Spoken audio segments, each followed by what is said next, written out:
antropologian hasi nintzenetik beti pentsatu duten zerbait izan da, ikerketak iteako eta aukeratzeako garaian oso garrantzitsua dela, interesa baino ez bakarrik interesa, igual gertutasun moduko bat edo sentitza ikerketa gai horrekiko, ez?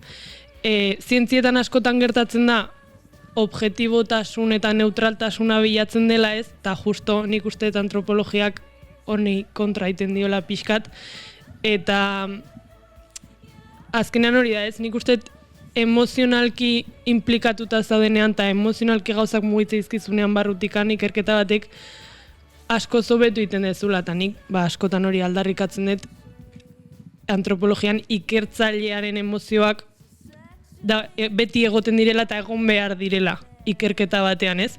Kontu eki behar da baitare, gehiegi oreka hor bilatu behar da, ez? Baina bai, alde batetik hori, nik bizi esperientziak diela eta edo gertutasuna sentitzen dut gai horrekiko, eta orduan alderdi akademikoago batetik ere gerturatu nahi izanun.